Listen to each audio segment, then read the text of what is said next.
Baik, pada tutorial kali ini saya akan menjelaskan tentang Eclipse IDE dan fitur-fitur yang ada di Eclipse IDE.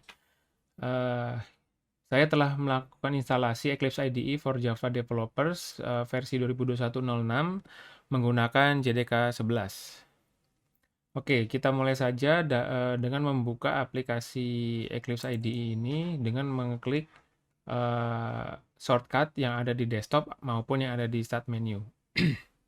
Di awal startup Eclipse IDE, biasanya ada pertanyaan direktori yang akan digunakan sebagai workspace.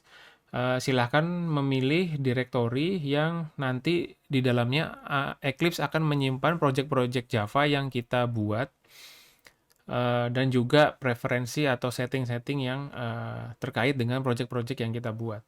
Nah, jika sudah pasti workspace-nya berlokasi di sebuah folder tertentu, ini bebas. Kalau tidak ingin ditanyai, ketika setiap melakukan startup Eclipse, silakan dicentang use this as the default and do not ask again. Nah, ini saya uncheck saja supaya saya bisa berpindah-pindah di awal startup. Oke, kita klik launch, maka nanti akan muncul startup launcher lagi. Eclipse akan memulai inisiasi aplikasi edit IDE dari Eclipse ini.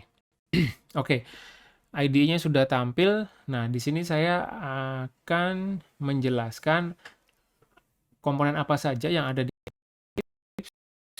yang bermanfaat bagi kita developer dalam membangun sebuah aplikasi.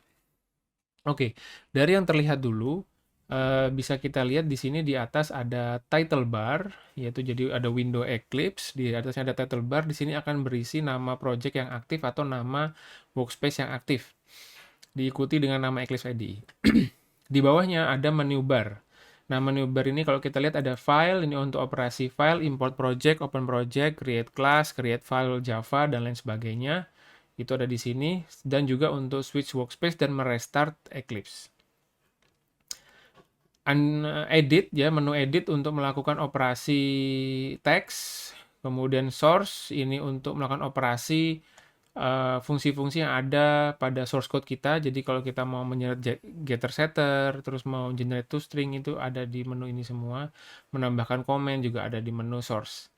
Refactor ini untuk kita melakukan refactoring pada uh, aplikasi atau program kita seperti rename, move, terus extract, interface, extract method, dan lain sebagainya ada di menu refactor.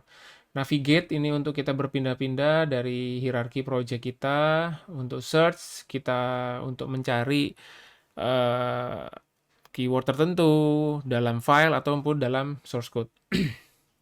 Project ini berkaitan dengan project Java kita nanti.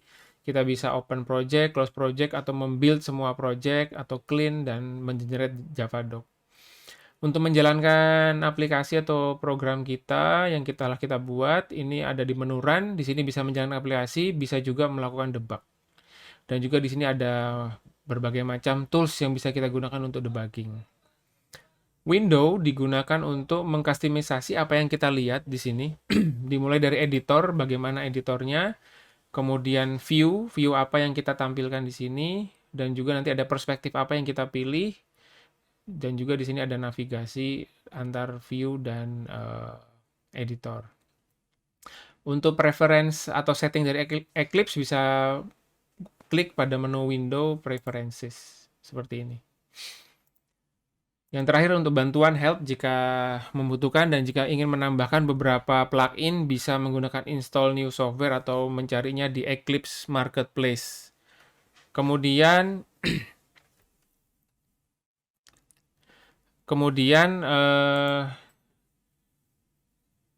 saya akan jelaskan setelah menu bar ada toolbar. Jadi toolbar di sini adalah shortcut-shortcut yang disediakan bagi kita dalam membuat aplikasi Java.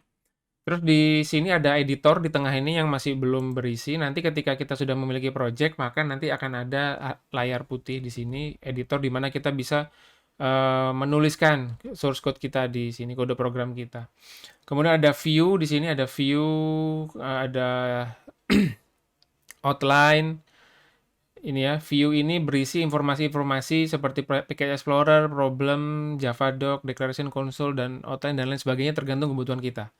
Nah, jadi seperti itu. Jadi ada view, ada editor. Nah, kombinasi view dan editor itu disebut dengan perspektif.